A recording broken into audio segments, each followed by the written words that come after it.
New Thought Media Network. We are a global broadcast network of positive music, media, and entertainment, inspiring humanity's evolution along the journey of enlightenment and creating a world of love, peace, empowerment, and prosperity for all. New Thought Media Network. Positively inspiring.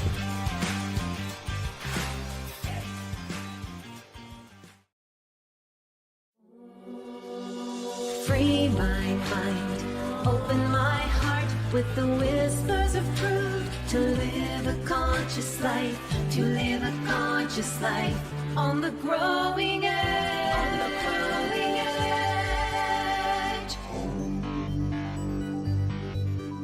edge. And now, here's Allie.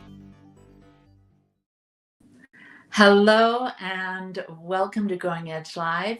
I'm Allie Benjamin, and it's my great joy to have conversations with soul-centered individuals that share their time, their talent, their energy, their resources, their creativity in doing good work in the world. And so every week I have a conversation with someone different. Sometimes we have people come back and do second or third or fourth conversations. And today I have a wonderful new friend of mine, Mindy, and you're going to meet her in just a minute. I wanted to just say to everyone that's watching, I hope you're having a happy holiday season wherever you are, and to know that here at Growing Edge Live, that we're here for you. If you need support, or if you'd like someone to talk to or meditate with or pray with, just know that we're here to support you in any way that we can. And I wanted to take this opportunity to say happy holidays to our producers, New Thought Media Network, and to our sponsor, the Sati Center. So having done that, taking care of business, I want to share a little bit about Mindy Schrager. Mindy is an ICF PCC credentialed coach. There's Mindy. She is a systemic facilitator, Aura-Soma practitioner, and founder of Systems of Change, LLC. She is passionate about making a difference in the lives of others by shining light on hidden patterns and the root cause of dysfunction. As well as working with individuals, she works with groups, businesses, and teams.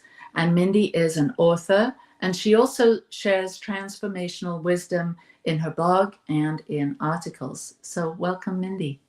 Thank you. It's great to be here. Yeah, it's good to have you here. So I would love to get to know you a little more, and I know that my viewers would as well. So you reading your bio and hearing about all the work you do, that's a lot.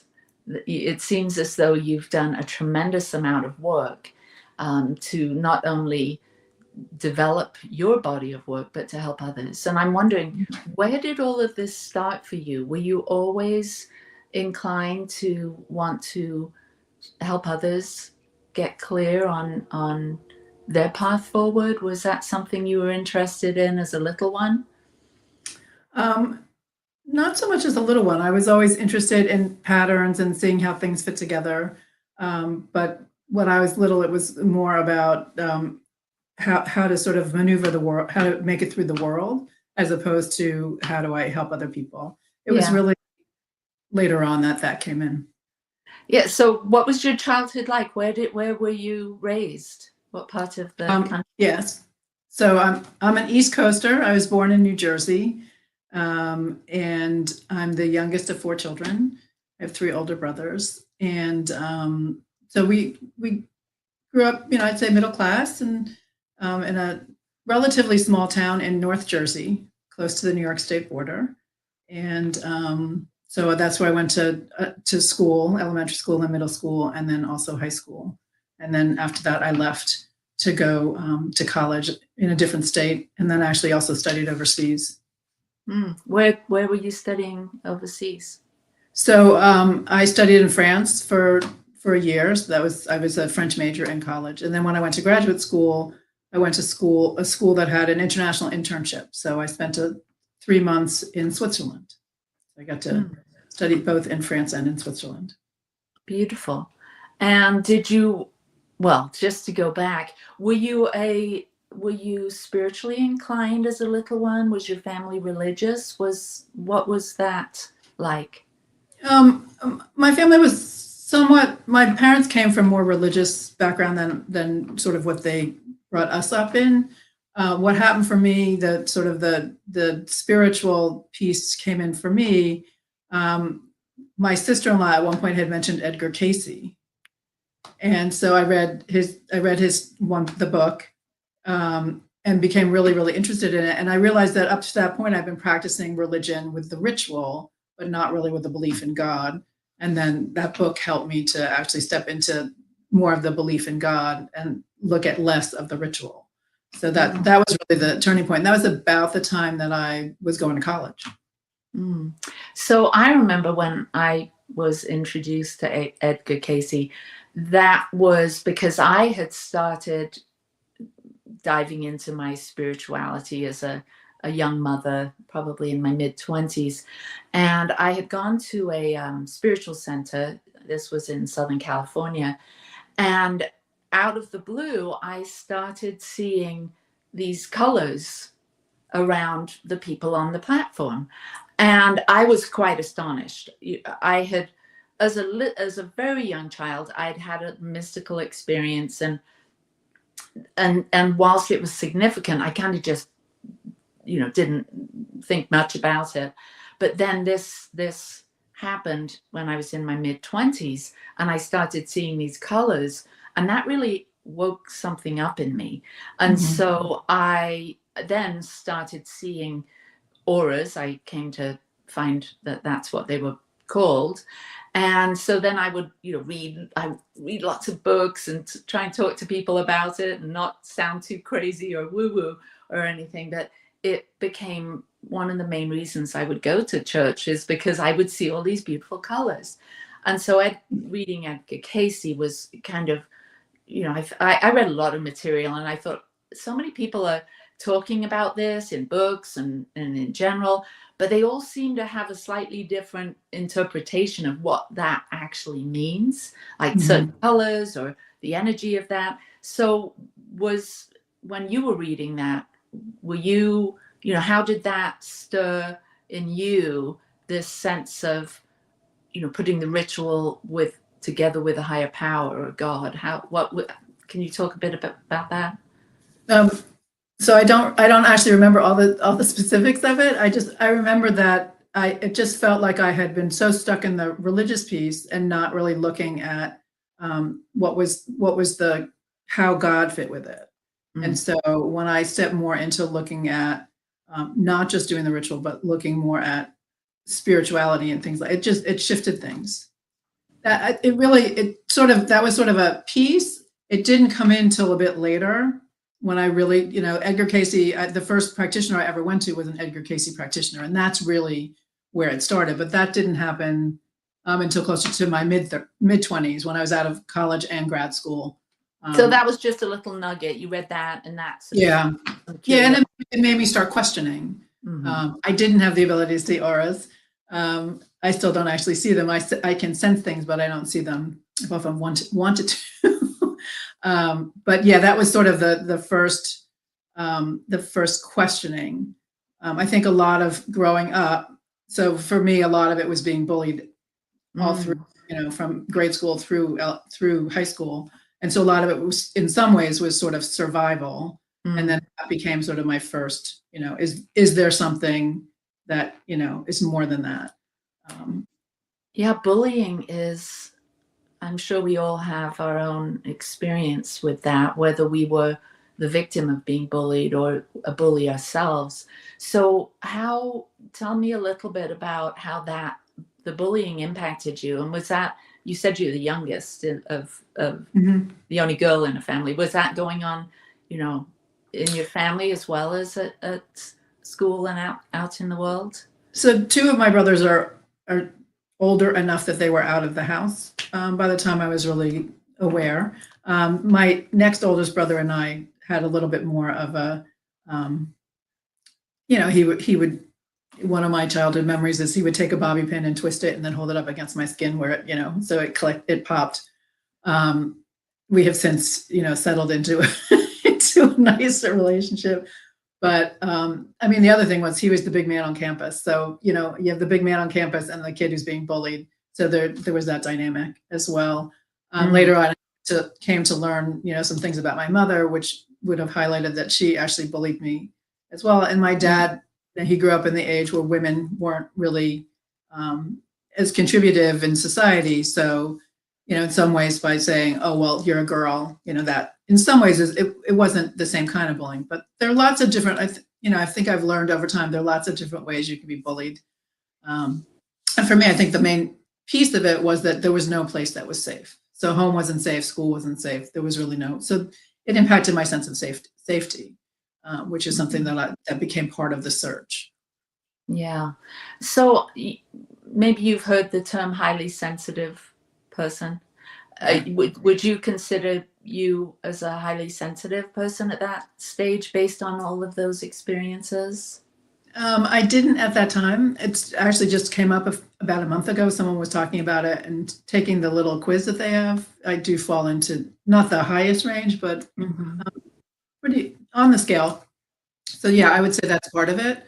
And, over time, I also learned part of what happened because of the bullying, I shut down my emotions because there was trauma that was attached to it as well. And so what happened was as I started doing, when I first got into the work world, everything was very analytical because feelings were dangerous. It was only over time that sort of started to open up. And I think as that opened up, then I began to realize that I was more intuitive and more empathic.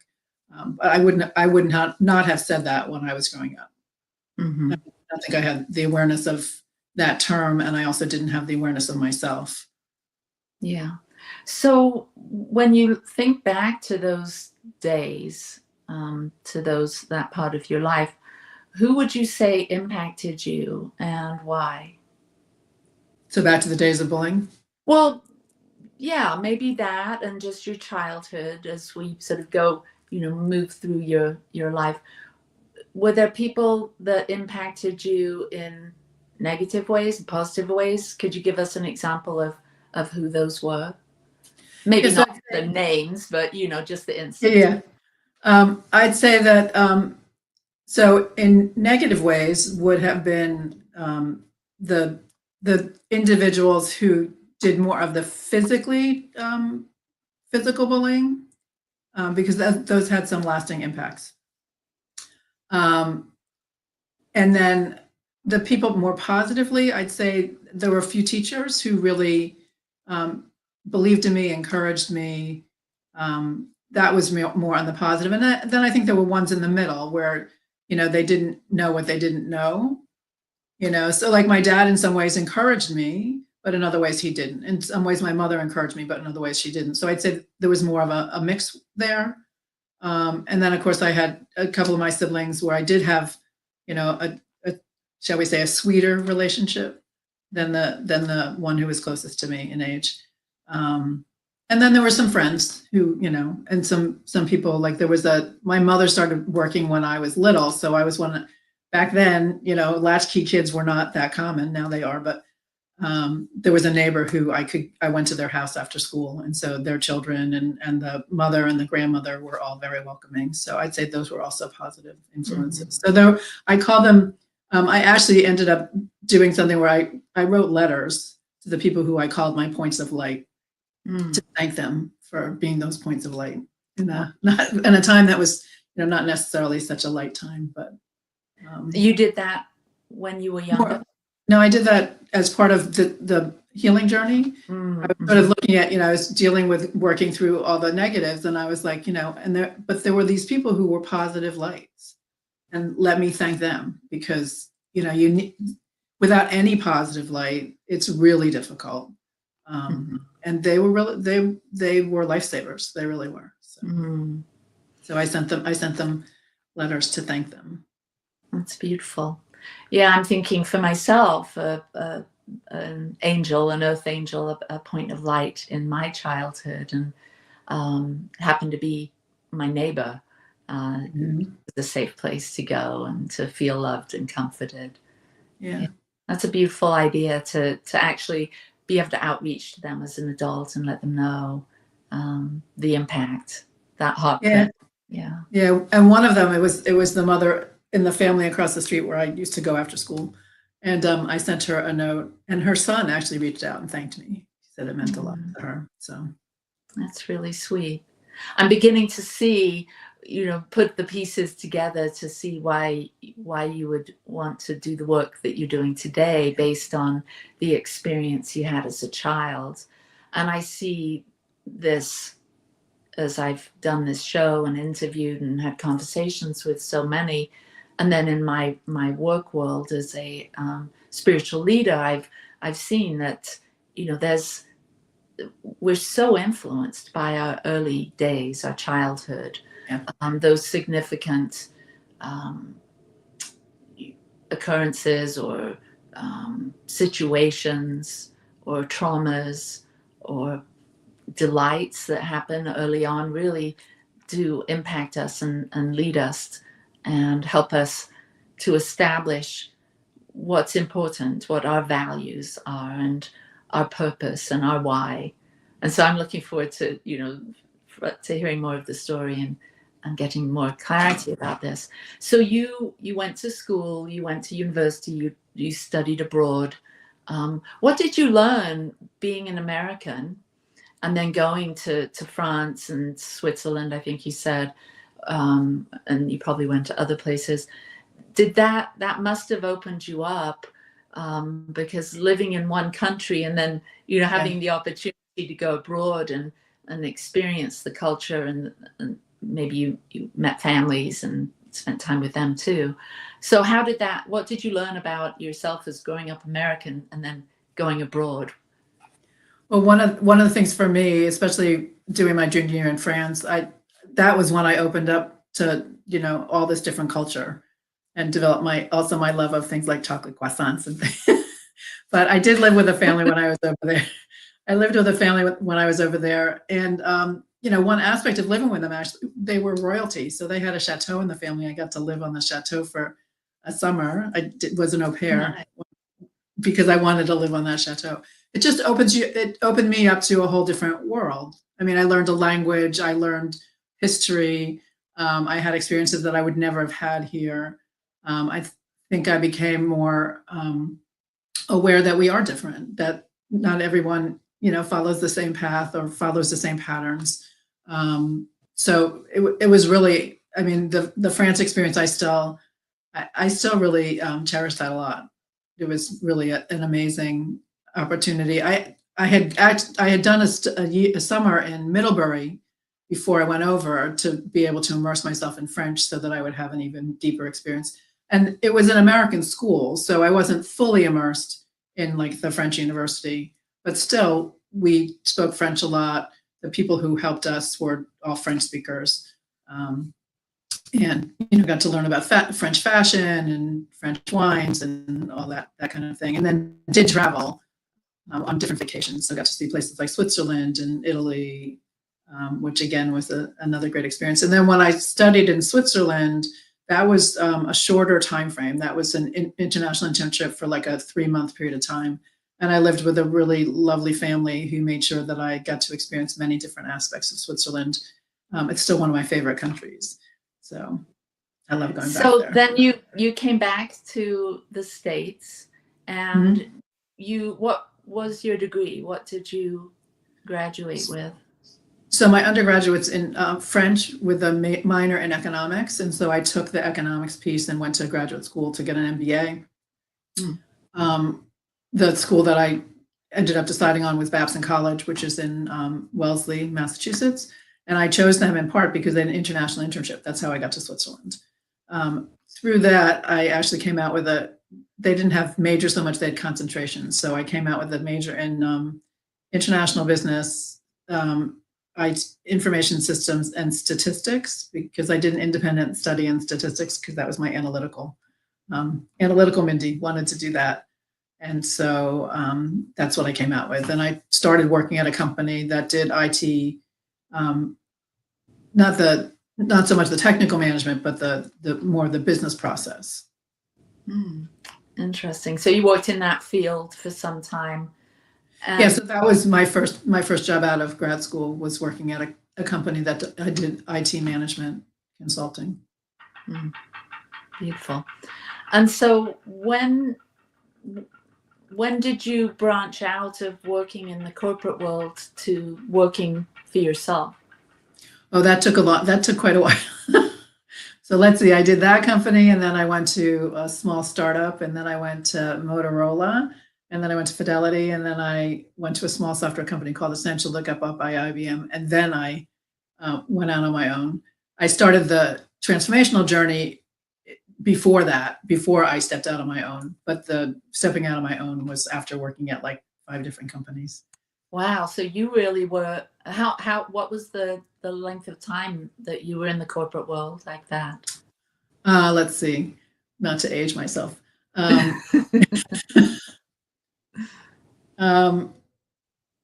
30 plus years. Wow. Yeah. Wow. And my focus there was working with teams, which again is about how do you get people to work together. So you made a lot of connections, I would imagine, throughout the years in working in corporate world that could possibly, you could lean on those connections in your private practice. Yeah, I'd say that most of the people I met, they're more into the corporate side, less into the transformational side. So a lot of really good people, not necessarily people who are going to be following the path of transformation. Right. Got it. Yet, who knows? Right? Yeah, who knows? We keep sharing it. We do little drop on people, whatever the expression is. Yeah. So what was it that inspired you to step out? Because there's some safety in that, having done it for 30 years, there's some sort of comfort and safety in staying in that world or that lane. So what was it? Was there some catalyst, something that that sent you off to want to do something different? Well, the want to do something different sort of happened gradually over time. So I got involved with my own personal transformation it wasn't at the end of the 30 years. It was somewhere more like 10 in, I think it was. And I realized that, I was in jobs where it was process oriented. Even though it was team oriented, it was also process oriented. And so I was doing a lot of, did you do this? And did you do that? And did you do that? And then when I got involved with things like neurolinguistic programming, well, we had to take people through a process, and I saw what was happening as I did that. It was like, ooh, I like this. Plus, in my corporate jobs, the part that I always loved the best was seeing the transformation. So the people that I managed, seeing them step into confidence or into their next role or accomplishing a really great project, that was something that I always really liked, as well as just the teams working together was a really important aspect of the work that I did. Just seeing, driving improvement, really, really fascinating. So all that's going on at work. Meanwhile, you were living your life and got more interested in personal development, spirituality. Was that going on? Yeah. So what happened was I developed a physical condition. I went to a doctor who, without even examining me, said, you need to have surgery. And I said, I'll see you later. And then I found an Edgar Cayce practitioner. And then that led to another practitioner and another practitioner and another practitioner. So my side job became working with people to overcome physical things. That was the first. So there's a bit, I'd love to dig a little deeper into that decision to not do surgery, because most people that I've seen out and about take the word of the doctor to be, the word of God. That we put doctors on these pedestals and we think that they're the ones that carry the truth and they know best. Some people. And so for you to, question that, then how did that confidence and courage within you, or that discernment, develop to where you could sniff that wasn't the path you were going to take? Because there could be people watching right now that it had never occurred to them that they could question or query the voice of Western medicine. Yeah. So I think it came from two places. The first was in high school, despite what the things that I was going through, when someone would say something like, oh, you can't get into that college, or you can't do this, or you can't do that, I have a little rebellious piece of me that says, watch me. So there was a little bit of that. I think that played into it. The other thing is, when you have a doctor that doesn't even examine you and tells you that what you need to do, I didn't immediately say, I did say sayonara, but I didn't stop researching. So I talked to a friend of mine who had actually had the procedure that he had recommended and had had horrible problems. Then I went to some other doctors who had other recommendations. And I remember one of them, when I typed it in, the first thing that shows up is victims network. So I'm seeing things that say to me, okay, what they're saying is not quite as straightforward as what they're saying. It's going to have other implications. And I don't know, there were enough pieces. And at that point, I had heard enough about alternatives that I thought, let me at least look into it. Now, ultimately, I did have a medical procedure. It wasn't surgery. But by the time I got to the decision, there were other options, medical options besides surgery. But it was really, I spent 8 years researching different options, trying different things. Some made it better, some didn't. Eventually, it was at a point where something needed to be done. So I'm always about balancing alternative and Western medicine. But in that particular case, I think it was when you hear something that it's like, you don't know enough about me to tell me what it is I need to do. And I'm also an options person. So I was like, there's not just one way. I think those two things really played into the decision. Yeah. My wheels are turning as you're sharing all this, because I too had a diagnosis as a fairly young person in my late 20s, autoimmune disease.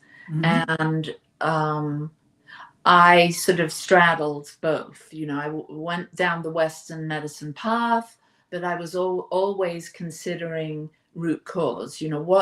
What is, I think that I felt like there was more to this than just what the doctors were telling me. But when I would try and communicate that with them, they were not having it. Like they wouldn't agree with me that there was an emotional component, an environmental component, a dietary component to this. It was just sort of a very narrow stream of cause. I don't even think that they care about the cause. It's more about treating the symptoms. And I'm still at 62. I still straddle that fence. Me as well. With going to my doctor every 3 months for blood work, and for someone to talk to about it and advice, to keep my finger on the pulse of what Western medicine, technology, science is currently saying about my condition. But all the while, I'm also working behind the scenes on my mindset, on my attitude, on my energy, on my diet, alternatives, body work, energy medicine, and things like that. Yeah. So we're going to take a short break, and we're going to come back and talk to Mindy about how she has integrated all that she's learned over the years to be able to support people in their life's journey and their health and recovery and all the other things that you do. So we'll be right back.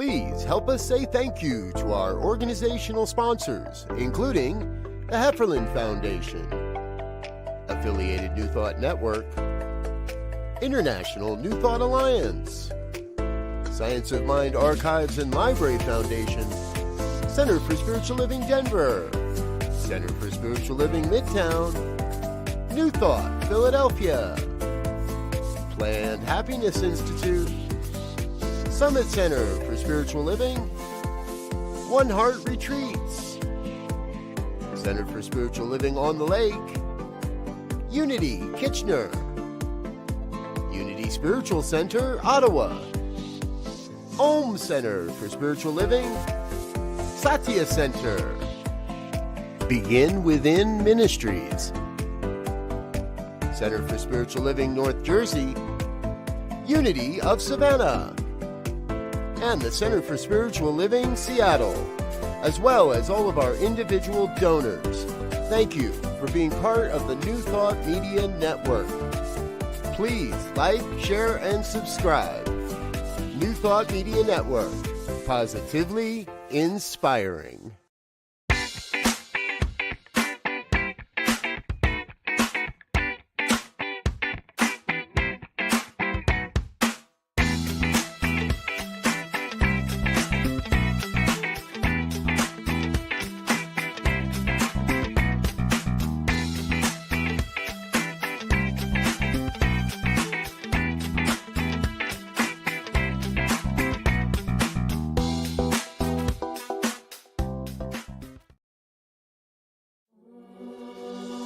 Free my mind, open my heart with the whispers of truth. To live a conscious life, to live a conscious life on the growing edge. On the growing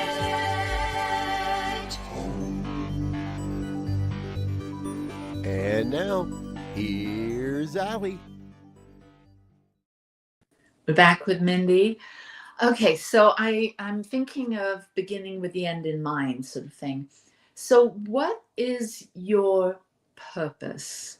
Like, as you've, stepped into doing the work that you do currently, what are you hoping to, what's your purpose and what's your end goal as far as working with people or groups or companies?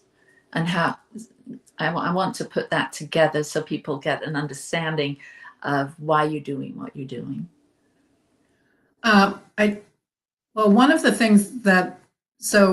the modalities that I do is shadow work.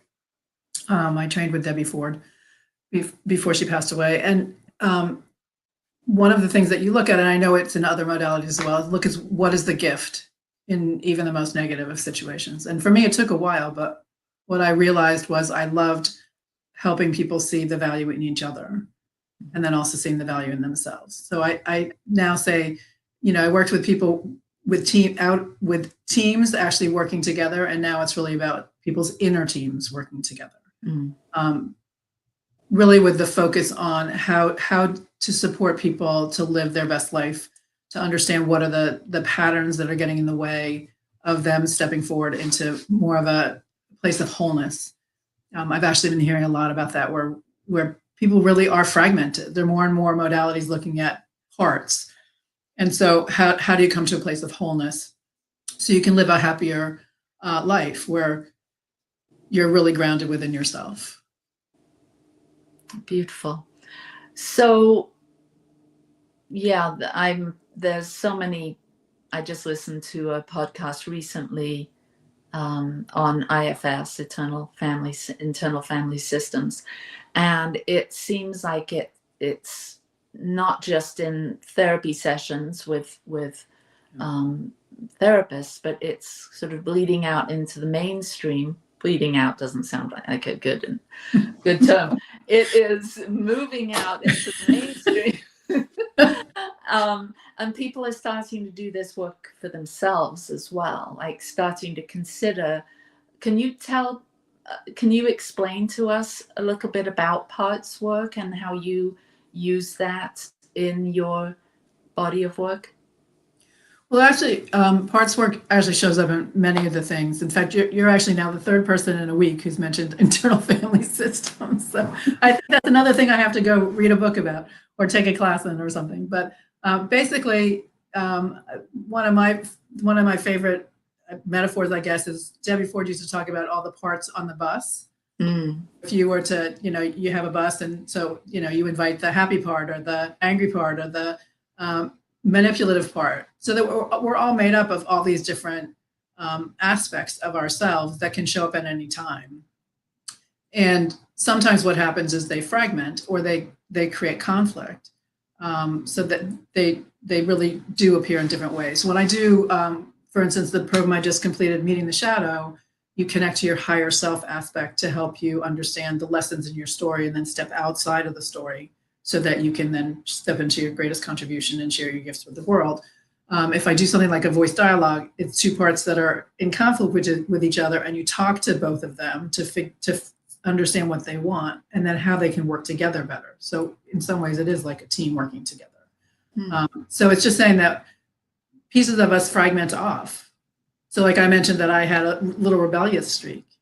That's a part of me that kept me alive, because if you're in a situation where you're being bullied every day, there's a part of you that wants to not be in that anymore.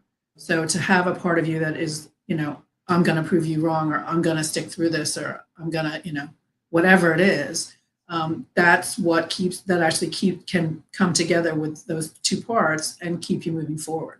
So it really is about understanding the gifts in each of those parts and then bringing them together so that they're not sort of just showing up at, you have people get triggered. That's usually a part that's showing up, but it's not in your control. So what you want to do is understand that part so that it doesn't have to show up in that way. It can show up in a more appropriate way as opposed to reactive.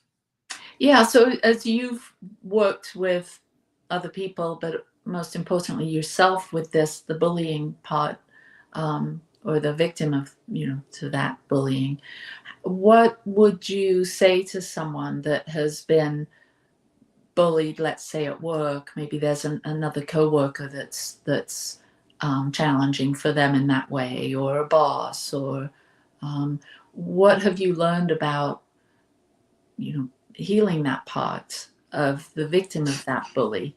Like, is there something that the victims of bullies have in common, and something that you might be able to share that would help them to gain a little footing in that experience? Well, I think they're twofold. There are two pieces to what I would respond. One is that all of us have some level of responsibility for drawing the circumstances that we draw to ourselves. Sometimes as a young one, or even as we get older, it's hard to look at it that way. But we all have some level of responsibility in drawing those in. And so one of the things that I encourage people to do, and one of the pieces of work, is to look at what that person reflects. Mm-hmm. So if you have a person who, actually I presented Debbie Ford and Deepak Chopra and Marianne Williamson's movie, The Shadow Effect, quite a while ago. And one of the reviews was a person who was triggered by an individual who was always boasting. It was a boss, was boasting about themselves. And so I said, well, do you ever share about how great you are? And they didn't. So so they were triggered by something that was a reflection of something that they weren't doing. The victim piece is a little bit more complicated. The victim itself is a little more complicated, but a good starting point is to say, what kind of person does that? What in that person is triggering me? Mm-hmm. Yeah, no, that's helpful. Yeah. So you talk about the shadow work and the work of Debbie Ford, and so that's a part of your coaching. Mm-hmm. So who's your typical client, and what else do you bring into your coaching, depending on why they're there and what kind of help they are looking for? So I find that my typical client is someone where a part of their life isn't working as well as they would like it to work. So it could be someone who's gone through a divorce and are still holding on to some of the negative aspects of that. Could be someone who has been trying to get to a certain level in their job and just can't seem to break through. And it could also be someone who isn't taking very good care of themselves. They either sabotage their efforts or they just don't find time for healthy habits and stuff like that. That's what I found sort of as the core. And then what I do is I typically talk to people about what it is they want to look at to see which would be the best approach. Sometimes it's taking them through a Debbie Ford program. Sometimes it's not. Sometimes, like I have someone who was talking about that they have a conflicted feeling about a relationship. So the first thing we're going to do is a voice dialogue and then see where that might lead. So again, my experience is that we have 3 disconnect points. We either disconnect from our roots, so our outer relationships. We disconnect from ourselves, or we somewhere disconnect from our path. So how we contribute, our healthy habits, things of that nature. And so really finding out where that disconnect is and then what's the best pathway forward. Yeah. So I mean, hearing your story and, and tying it all together and imagining that you could have, a business or someone that's in the work world come to you for help, or someone's having a health issue, or someone that has had a difficult childhood and wants to, let go of those things. And you talk about the shadow work, but I know that you do other things. So let's hear about some of these other modalities that you weave in, because I find it just fascinating. It's like you've got all these different ways that you could take someone based on where they're coming from. And so share some of the other tools and then who they're best fitted for. The one that's healing childhood stuff, the health stuff, or they're stuck in their trajectory or their business or moving forward. Okay, so one of the other modalities I do is family constellation work. And what's interesting is I recently attended a class, and one of the things that came up is because I am also dealing with an autoimmune disease that's shown up more recently. And what they have indicated is that trauma in the family system actually can trigger autoimmune disease in us. I've been spending a lot of time for me in looking at who in my lineage experienced a trauma and how that might connect. So family constellation work it's an amazing approach to looking at your family of origin and 7 generations back to see where certain patterns, whether it be people who they are atoning for someone who stole money, or no one really got along, or they had to flee a country and so they really haven't settled. It's a way of looking at what are the pieces from our roots that need to be replanted in some ways. I actually find that pretty much anyone can benefit from doing some level of family work. I actually consider that, like, in some ways, an integral part of the whole process. It can address anything from a career situation. Like I was actually just emailing with someone recently about a series of work that they had done, and they reminded me that part of their work issue came from a situation with their father. So, and then we're talking about, trauma and health. So that's one key piece of it. It's not the only piece. And then shadow work, again, I think everybody has some part of themselves that's disconnected and can learn by reconnecting to those parts by doing some level of shadow work. And then the other piece that I do, this isn't necessarily for everyone, but it's something called Aura-Soma. It's a color system out of the UK. I was first introduced to it in 2001 when I saw a really pretty colored book and turned it over and read it and said, "Oh, this was a book that was written for me."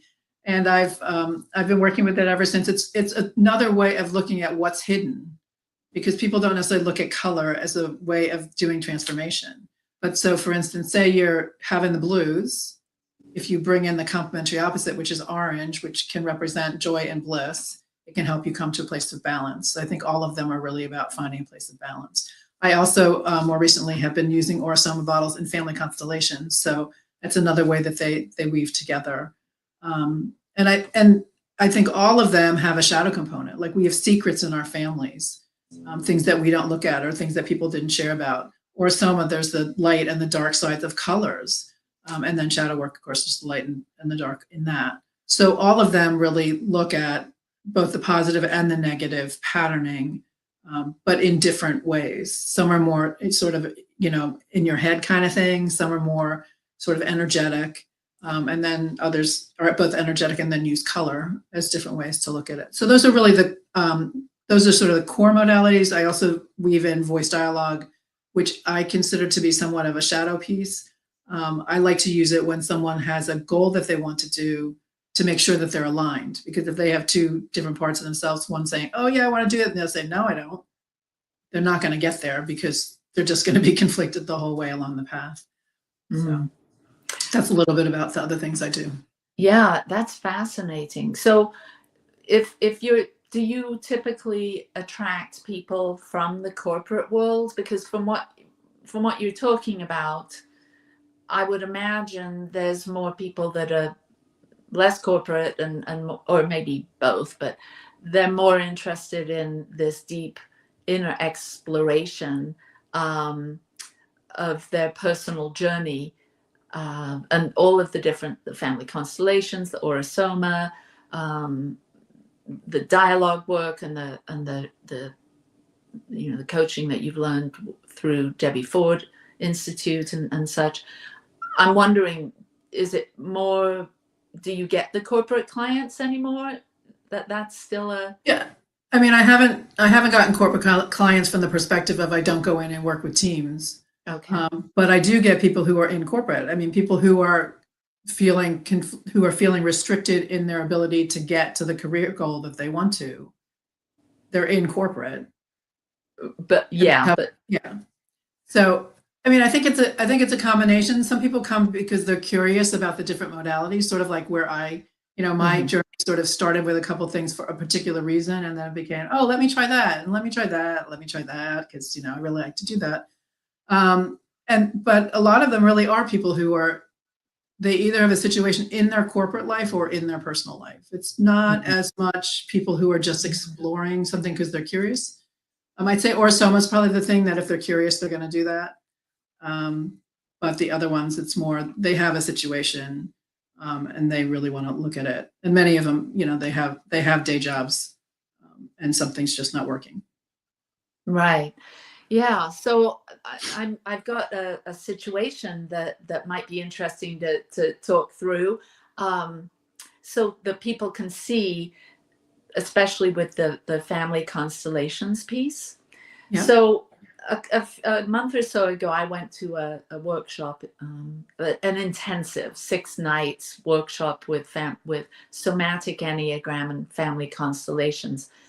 And I had the opportunity to sit with this group of people, 21 of us.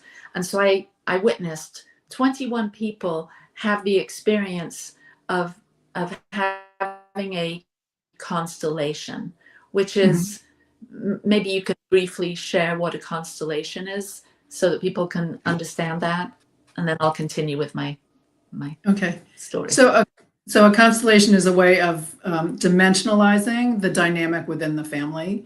So what you would do is you would start by understanding what the issue is, and then you look at understanding the elements. And those elements can be people, or they can be what we call meta elements. So meta elements would be things like immigration or illness or addiction, all of which play into the family system. And so then you choose individuals, or sometimes you choose pieces of paper or other things to represent those elements. And then you do the work based on what comes in through what we call the knowing field, to create shifts and resolutions, so that future generations, so the person and future generations can do something differently than what past generations experienced. Yeah. So I saw 21 of these, people go through this, and it was really so interesting to see basically how people's family of origin really affected their who they became, their blind spots, and especially the blind spots. And so I did that workshop, and then I came home, and then lo and behold, something popped up. My family was someone outreached on social media saying that through ancestry and DNA studies, they found that they were connected to our family. And so we're just like, oh, who is this person? Long story short, we have a cousin. And my grandfather had, I guess, had an affair with someone that nobody had known about and had a child with this person. I don't think my grandfather even knew that this occurred. And so now, however many years, 60, 80 years later, we're finding out that we've got a cousin. And so what that has done for me, based on this exploration, trying to heal myself and some of my concerns with, why do I get stuck? Why do I have a tricky relationship with so and so, or why is abandonment such a big issue in my life, or what's this illness that I have, this autoimmune disease? And I think for those of us that get to a point where we want our relationships to be smooth, we want our health to be well considered, we might work with someone like you and take a look back to see, in fact, if there were patterns within our family, like in my instance, infidelity, or secrets, or people that were left out.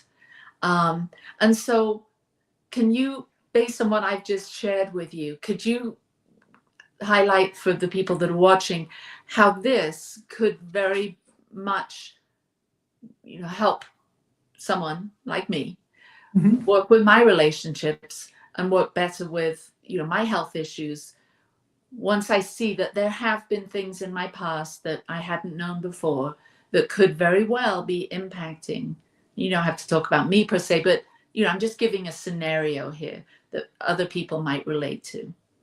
So I'm actually going to use your scenario. So from the health perspective, one of the things would be to do a constellation around the health issue, and look at where possibly in the ancestry it started from, especially looking at the fact that autoimmune can be caused by a trauma. Where is that trauma? Like I just did one on my autoimmune disease, and it became pretty clear where it started from.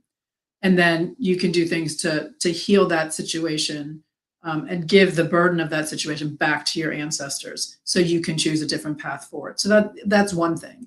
And then in terms of the cousin, so one of the things so there are three core principles in family constellation. One is that everything has a right to belong, and anything that is excluded has the possibility of finding a way to include itself, including replicating and expanding. So I don't know if there's a pattern of infidelity in the family, but that could be something that comes out of that kind of a situation. I actually did a constellation with someone where there was a hidden family, so it was a secret family, and the person carried it as pain in their body. And so after we did the constellation, the pain was able to lessen. Secrets is another one that comes up. If you're the one that's carrying the secret, I have a situation where someone said I did a constellation where someone said they think that there was a miscarriage between me and another sibling. And they said one of the ways you can tell is if you like to buy things in duplicates, you're buying on behalf of that child who didn't live. I buy things in duplicates. And then there was another person I did one with where it was a person who saw themselves as the eldest, but never felt like they were the eldest. They didn't have like the eldest characteristics. Turned out there were 2 miscarriages before them. So they're actually the 3rd child. Or someone who feels distant. If there were a series of miscarriages that were not acknowledged, then you may actually be the 8th child as opposed to the 3rd child. There's a lot more distance between you and your parents. So there's so many different ways. So from what I'm hearing is there's something very healing, therapeutic about having the awareness of these things that may be secrets, or things not being in the right order, like you talked about. The child thought they were the oldest, but in fact there were 2 miscarriages. So when you're wrapping up a family constellation, a healing session with someone, they get the opportunity to make it all right in their minds, like put things in order mentally for themselves, but also using the, you know, the structure of the family. I think of a family tree, maybe, when you can actually put in my case, there's a grandfather with this other woman, and then her family below her. When everyone has their place, there's a particular order. And when you mentioned, you said something about you give it back. So let's say, you know, I've been carrying, you know, something and giving it back to my parents, and they could. So you're doing this in like your imagination, more or less, right? You're with a therapist or with a practitioner like you.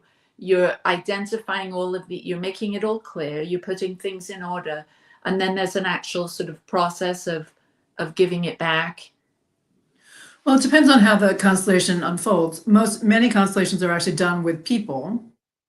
So people are actually representing those elements. And so they're telling you what they feel. It's much less of a mental exercise than it is a feeling exercise. Okay, that's good. You are in the knowing field, and the knowing field is providing you with information. And you have to acknowledge the situation first. You can't just give it back. You have to acknowledge it, agree to it, and then, you know, give it back to those who are the bigger ones, because our ancestors are bigger than we are. They came first. And when you do that, you can give the burden of it back. Okay. I want you to stop. We're coming right to the end of the hour. Yeah. I could just go on and on and on. I want people to get to know how they can work with you. So could you say for those that are watching, they can see it on the screen, but for those that are listening, could you give your website, please? Sure. My website is www.systemsofchange.com. Okay. And people can get a hold of you there. They can work with you one-on-one and get to know you, you know, how you might be able to support them moving forward if they have some of these issues that we've been discussing today. Yeah. So I have a connect page where they can set a complimentary conversation if there's something in particular they want to, if they want to do a constellation. There's an intake session, things like that. And then also I have a matrix of all the different programs. There's some free things that people can sign up to do just to give them an introduction. I'm also on LinkedIn, both as Mindy Schrager and Systems of Change, and the same thing, Facebook, Mindy Schrager and Systems of Change. So, beautiful. Different ways to get me. And once you get on my list, then I do send out a newsletter, and also there are emails that come out about upcoming programs and things of that nature. Beautiful. I always end with this one question. We've heard the song, What the World Needs Now is Love, Sweet Love. So here at the Growing Edge, what does the world need now, Mindy? What does the world, can I do a less of? I think the world needs more of looking at the things that are causing them to react. Beautiful. Well, thank you so much for being here today. I really enjoyed that conversation. We just really started with this family constellation thing. It's a wonderful gift that you're bringing to the world, along with Aura-Soma and all the other work you do. So thank you. Thank you. And thank you, everyone, for watching today and being a part of Growing Edge Live. I'll see you next week as we have our Enneagram chat with Michelle Medrano. Peace and blessings to you. Happy holidays and lots of love from my heart to yours. Free my mind, open my heart with the whispers of truth. To live a conscious life, to live a conscious life on the growing